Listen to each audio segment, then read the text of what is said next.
tempo nyetirnya balik lagi, tempo nyetir tuh harus pas.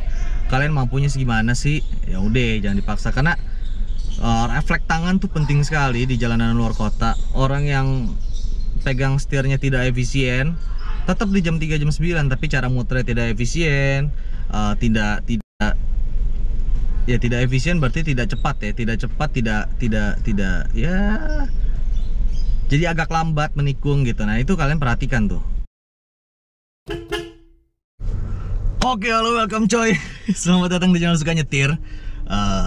Balik lagi. Sorry agak lama nggak bikin video. Ya, soalnya belum gajian coy.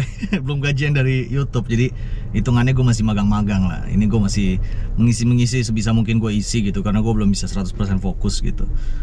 Makanya jangan lupa subscribe gitu. Karena channel ini real, tidak tipu-tipu, tidak clickbait gitu ya. Semuanya yang gue omongin biasanya isi semua gitu, karena sesuai dengan pengalaman pribadi gue gitu. Dan banyak yang terbantu gitu.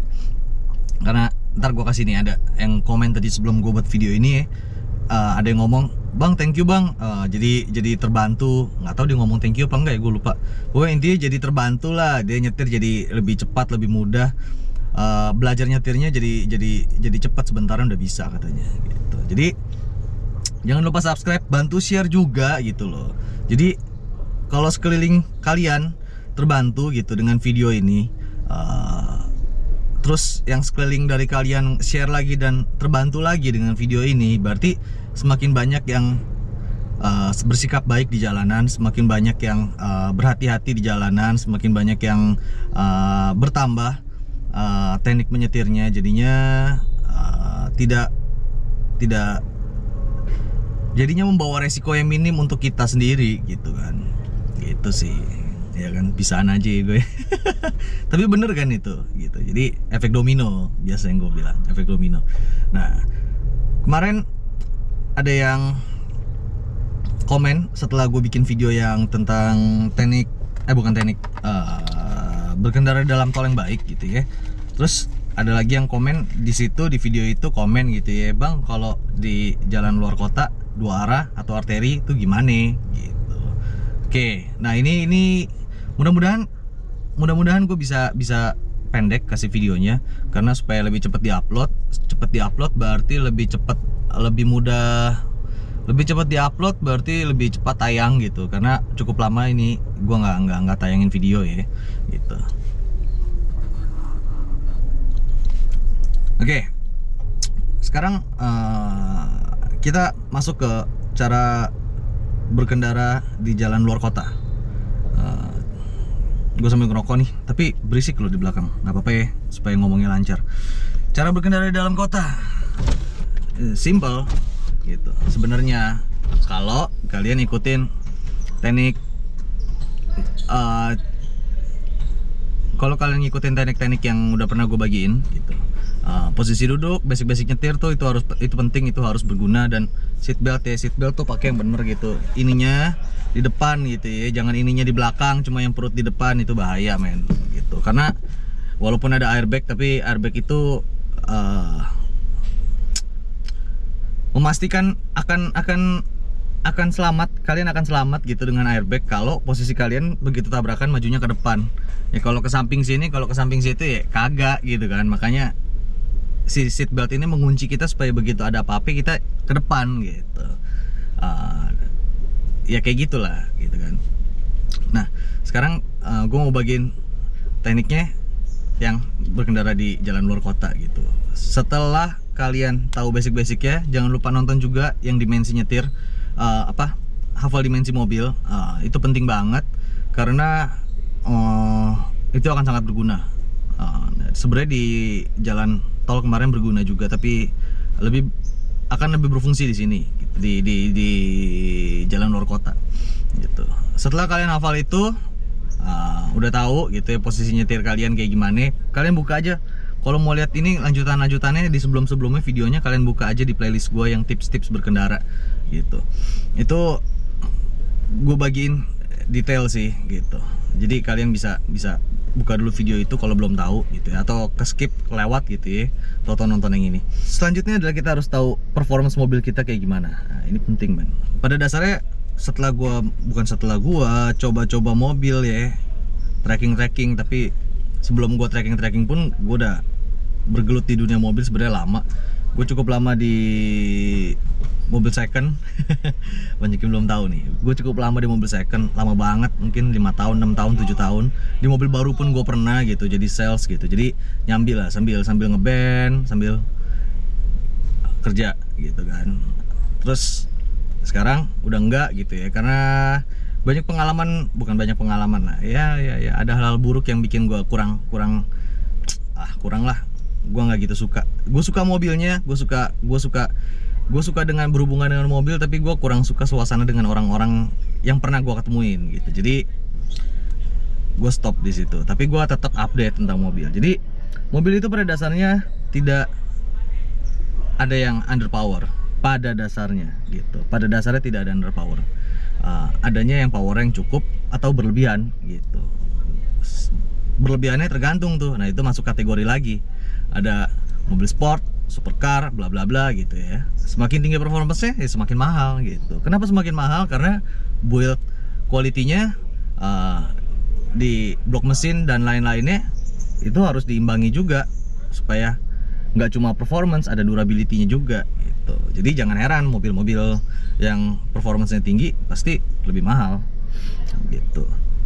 Oke, jadi kalian harus tahu performance mobil kalian tuh segimana. Cara gampangnya adalah kalian coba lihat brosur atau coba lihat di Google mobil kalian mobil apa gitu ya, kalian searching puncak torsinya di berapa sih. Nah ini penting man, puncak torsinya di berapa ribu RPM gitu. Jadi kalian nyetir nggak bisa sembarangan nyetir gitu ya kalau di jalan luar kota, kalau kalian mau efisien ya, karena di jalanan itu bukan cuma tergantung HP gitu, torsi penting. Jadi makanya suka ada mobil orang-orang yang suka, gue sukanya mobil diesel karena lebih bertenaga. Iya bertenaga di torsi gitu. Tapi ya mobil diesel sekarang HP-nya juga gede-gede sih, nggak kayak dulu. Ya, kalau dulu Panther dan lain-lain kan torsi besar gitu, tapi HP-nya nggak ada, kecil gitu ya, kijang gitu ya, kan kayak gitu. Nah, hafal itu penting, tahu itu penting gitu. Makanya suka di brosur tuh kalau kalian perhatikan ditulis tuh puncak torsi. Kayak mobil ini misalnya 100, ini berapa ya, 101 apa 107 nggak tahu dah, 100 pokoknya, taruh kita 100 Newton meter per berapa ribu RPM. Nah itu keluaran besaran torsi puncak munculnya di berapa ribu, biasanya di 3500, 3400, 3200, 3700, tergantung deh tuh ya kan, tergantung si brandnya, pabrikannya ngeset gitu loh. Karena banyak kepentingan sebenarnya untuk ngeset puncakan torsi di berapa itu, banyak hal yang bersangkutan dengan itu. Kita nggak perlu masuk terlalu dalam ke situ ya, karena gue bukan teknisi gitu. Tapi simpelnya adalah kayak contohnya adalah panjang mobil berapa gitu, roda yang dikasih berapa gitu kan. Terus habis itu pistonnya langkahnya berapa, fungsinya maksudnya piston itu dipergunakan panjang langkahnya dan segala macamnya itu untuk mobil yang jenisnya apa, makanya beda-beda jadinya. Ya contoh simpelnya itu aja. Nah setelah kalian tahu gitu loh puncakan torsi, ya kalian harus atur RPM. Gimana caranya atur RPM itu? Pakai percepatan itu transmisi, karena dari blok mesin itu nyambungnya ke transmisi, power itu masuknya ke transmisi disalurkan drive shaft baru ke ban gitu. Jalan lah mobil lo gitu, mobil lo nggak ada ban nggak jalan. Ya kan. Nah kayak gitu. Jadi blok mesin ini cuma 4 piston, 3 piston, 5 piston, 6 piston gitu ya. Ya tergantung gitu kan. Nah kalau nggak pakai percepatan, nggak pakai transmisi, ya udah larinya cuma segitu aja gitu. 30 km per jam, 50 km per jam, ya udah 50 km per jam aja, lu kagak bisa nambah men gitu. Nah itulah fungsi transmisi gitu. Jadi dia mengatur supaya mobil lo bisa jalan lebih cepat gitu. Jadi begitu kan ketemu jalanan tanjakan gitu, misalnya kalian ada di gigi 3 gitu ya, entah mobil matic entah mobil manual deh, bebas. Gigi 3 nih, gigi 3 kok berat nih nanjaknya, RPM-nya cuma bisa 1500 atau 2000, kagak bisa naik lagi karena jalanannya nanjak gitu. Itu kan mobilnya berarti berat gitu ya. turunin lah percepatannya di 2 gitu. Nah, diturunin di 2, dia akan pasti dengan mudah naik ke RPM 3000. Nah, lu dapet tuh torsi puncaknya. Jadi kuncinya adalah kalau mau performance bagus di jalan luar kota yang antara naik, ntar turun gitu ya, kagak datar gitu ya, namanya luar kota gitu kan. Luar kota berarti ada, apalagi layout di Indonesia kan pegunungannya banyak gitu, lembahnya banyak gitu kan. Nah, ya lo pakai percepatan itu gitu loh. Gimana caranya supaya bisa 3200 terus, gimana caranya bisa, intinya begitu berat downshift gitu aja gitu. Lo bang berarti boros dong kalau RPM-nya tinggi-tinggi. Begitu nanjak, tenang men, abis tanjakan itu pasti ada turunan. Waktunya lo hemat bensin. Lo perhatiin, nonton aja playlist gue yang trekking luar kota, gue selalu pergunakan begitu. Begitu lu tanjakan, lu geber lah mobil lu, karena kan lu mau tenaga, lu nggak mau tenaga, lu mau tenaga tapi mesinnya kagak disesuaiin percepatannya, ya kagak bakal keluar tenaganya. Gitu men. Jadi itu harus disesuaikan. Gue ngerokok dulu ya. Jadi itu harus disesuaikan men, nggak bisa enggak. Kalau lu udah sesuaiin itu, nah mobil lu akan bekerja secara efisien. Jadi lu gas injek dalam segala macem gitu ya, ya tenaganya keluar gitu. Nggak cuma gimana nih, kalau lu gini deh, lu naik sepeda ketemu tanjakan, sepeda yang ada gigi nih ya, ketemu tanjakan, di tanjakan lu kasih gear 4, keram nggak betis lu, keram anjir. Sama mobil juga kayak manusia kayak gitu. Jadi begitu ketemu di tanjakan gitu ya, kalau berasa nih keram nih mesinnya nih, nanjak sih nanjak gitu, cuma keram betisnya gitu ya. Kalau orangnya keram betisnya, lu turunin percepatannya men gitu. Jadi tenaganya dapet, efisien kan. Jadi ngepasin percepatan tuh penting. Oke, lu udah ngepasin percepatan gitu ya. Terus habis itu dimensi mobil tuh penting. Dimensi mobil penting, yang lu coba nonton itu dimensi mobil penting. Nah, jadi ini gue kasih foto lah ya, jadi kalian tahu nih gimana sih cara kita lihat gitu. Setelah kita hafal dimensi mobil, yang harus kita lihat adalah mungkin 100 meter, 200 meter ke depannya buat jadi patokan lo gitu. Jadi jangan bener-bener lihat di deket bumper lu, jangan gitu men.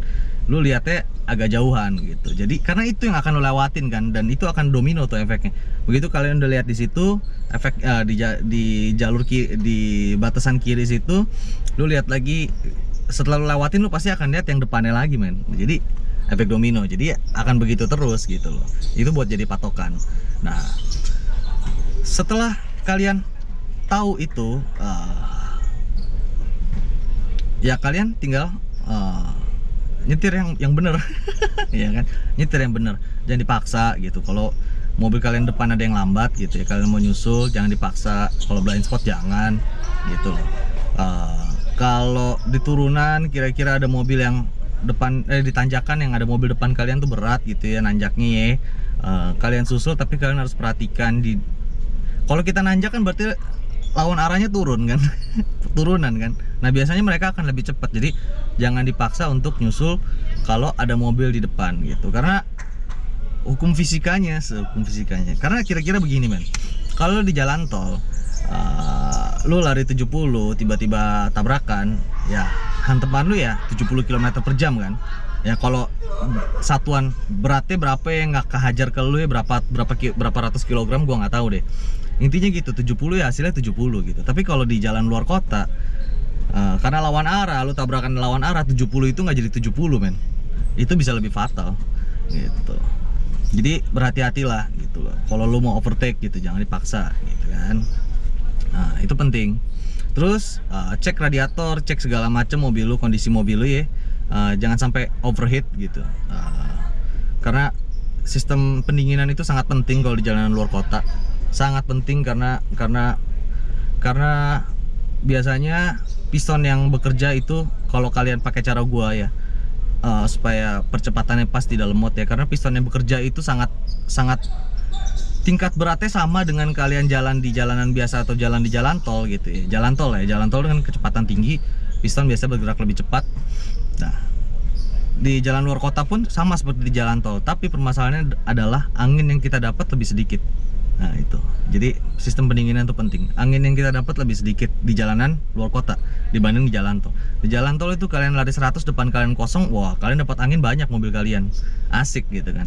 Pendinginan, sistem pendinginan tidak bekerja dengan sangat berat gitu. Walaupun mesinnya bekerja dengan sangat berat, tapi terbantu dapat asupan angin yang banyak kan. Tapi kalau di jalan luar kota gitu, kalian lari 60, RPM kalian tuh 3000-an. 60 lah RPM 3000-an. Kalau di jalan biasa, di jalan tol itu kalian 100 RPM di 3000-an gitu. Jadi bekerjanya lebih keras si sistem pendinginan gitu. Jadi perhatikan sistem pendinginan gitu.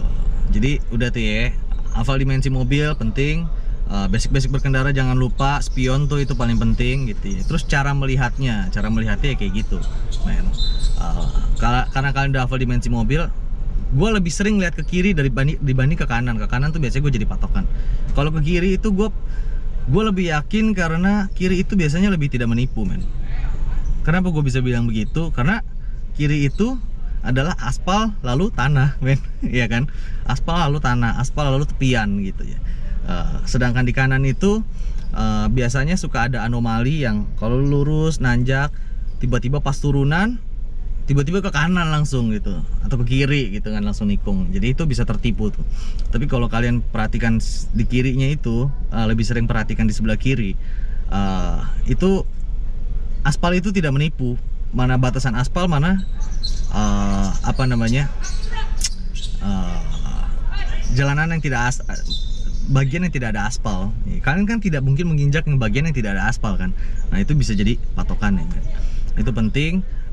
Sedangkan jadi kita bisa tetap di stay di jalur kita juga. Kalau kita perhatikan sebelah kiri ya, kita jadi oke, sebisa mungkin sedekat mungkin sama yang kiri, bukan yang kanan gitu. Kalau kalian sedekat mungkin sama yang kanan, begitu ada lawan arah, ada yang offside gitu ya, ada yang keluar dari jalur, mobil berlawanan, itu bahaya, kalian bisa kena gitu. Itu aja sih ya, sesimpel itu gitu ya, jalan di luar kota gitu ya. Siapin kondisi fisik aja, jangan terlalu capek.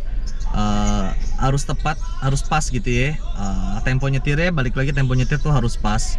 Kalian mampunya segimana sih, ya udah jangan dipaksa. Karena refleks tangan tuh penting sekali di jalanan luar kota. Orang yang pegang setirnya tidak efisien, tetap di jam 3 jam 9, tapi cara muternya tidak efisien, tidak efisien berarti tidak cepat ya, tidak ya, jadi agak lambat menikung gitu. Nah itu kalian perhatikan tuh. Kalian bisa cepatkah memutar setir, rem kayak gimana, gas kayak gimana, itu semua refleks sih gitu. Jadi di luar kota itu gue bisa cepat ya, itu karena refleks gue memang sudah seperti itu gitu, sudah terbiasa gitu. Jadi jangan ditiru-tiru ya gitu. Nanti mau nyoba secepat gue tapi kecelakaan, konyol kan, nggak usah ya, udah ditonton aja ya.